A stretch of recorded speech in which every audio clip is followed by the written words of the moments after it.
யசோதா என்ன சொல்றதுன்னா, உன் வாழ்க்கையவே கிங்டம்காக சரண்டர் பண்ற அளவுக்கு உனக்கு கிராட்டிடியூட் வேணும். உன் வாழ்க்கையவே அவருக்காக டெடிகேட் பண்ற அளவுக்கு கிராட்டிடியூட் வேணும். அப்போ 30th அன்னைக்கு டெக்ளரேஷன் பண்ணிட்டு இருக்கோம். அப்போ அவரும் பண்றாரு, நானும் பண்றேன். அப்போ வந்து உன் வீடு கட்டப்படும்ன்ற மாதிரி கன்ஃபார்ம் ஆயிடுச்சு. ஸோ எல்லாரும் கிஃப்ட்ஸ் பண்ணாங்க. இவ வந்து என்ன பண்ணலன்னா ஒன்றுமே பண்ணல. அப்போ முடிஞ்ச பிறகு சொன்னால், டெக்ளரேஷன் முடிச்சுட்டு பிளெஸ்ஸிங் வாங்கிட்டு அந்த ஸ்பாட்லேயே சொன்னால், டின்னர் வந்து நான் இந்த டெக்ளரேஷன் கிஃப்டாக நான் பண்ணுறேன்க்கா, இன்றைக்கி டின்னர் போயிடலாம் அப்படின்னு. 4 பேர் 6 பேர் உட்காந்து அந்த ராயலசீமா ஹோட்டலில் உட்காந்து சாப்பிட்டுட்டு இருக்கோம். அப்போ எனக்கு ஆவியானவர் சொல்கிறாரு, விருந்து ஒரு பெரிய விஷயத்தை செய்யும், விருந்து ஒரு பெரிய விஷயத்தை செய்யும். ஏன்னா அந்த மாதிரி ஒரு ஸ்டைலில் அன்னைக்கு யாரும் ஆனர் பண்ணல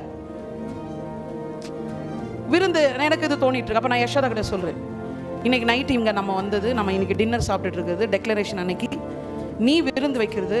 ஸோ ஏதாவது ஒன்று பண்ணா, எப்பவுமே ஒன்று பண்ணா ஒரு குவாலிட்டி இருக்குது, அதுக்கு ஒரு மூவ் இருக்குது, அதுக்கேற்ற மாதிரி பண்ணணும். இல்லை பெஸ்ட் என்ன பண்ணோம்னா அந்த இதுக்குள்ளே எது பெஸ்ட்டாக இருக்கோ அதை பண்ணி விட்டுருணும்.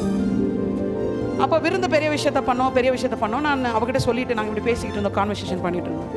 இப்போ ஆவியானவர் என்கிட்ட வர்ஷிப் டைமில் சொன்னார், என்னைக்கு 30ஆம் தேதி அவள் விருந்து கொடுத்தாலோ அந்த மொமெண்ட்ல இருந்து ஸ்பிரிச்சுவல் ரெலத்தில் மட்டும் இல்லை, பிசிக்கல் ரெலத்தில் அவள் வீடு உண்மையாகவே கட்டப்பட ஆரம்பித்தது. வார்த்தை காலையில வந்துச்சுங்க, மேனிஃபெஸ்டேஷனுக்கான டோர் ஈவினிங் தாங்க ஓப்பன் ஆச்சு. இந்த பைபிள் ஏதாவது ஒரு விஷயத்துல யாருக்காவது ஒன்று நடந்திருக்குன்னா நான் அதை 100% விசுவாசிக்கிறேன். விருந்து ஆபிரகாமுக்கு குமாரனுக்கான குறித்த காலத்தை ரிலீஸ் செய்தது, ஆமாவா இல்லையா? இன்னொரு இடத்துல நம்ம கிதியோன் விருந்து வைக்கிறான். இன்னொருத்த யாரு? சிம்சோனோட அப்பா அம்மா. நிறைய பேர் பாருங்க, தூதர்கள் அவங்கள மீட் பண்ண வரும்போது இருந்து சாப்பிட்டு போஜன பலியை கொடுத்து தான் அமைச்சிருக்கிறாங்க.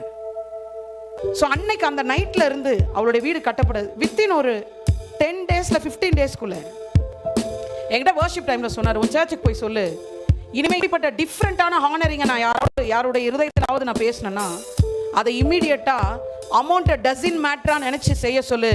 ஏன்னா என்னோட பெரிய மேனிஃபெஸ்டேஷனுக்கான டோரு நான் அதில் தான் வச்சிருக்கேன். வித்தின் ஒரு 10 daysல அவள் வீடு ஷிஃப்ட் பண்ணுறது, அவள் லைஃப் என்டையராக சேஞ்ச் ஆகுறது.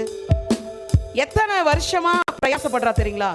ஆனால் அதை செய்யாததை அன்னைக்கு வார்த்தையோடு சேர்ந்த ஒரு கீழ்ப்படிதலும் ஹானரும் அவள் லைஃப்பில் கொண்டு வந்துருச்சு.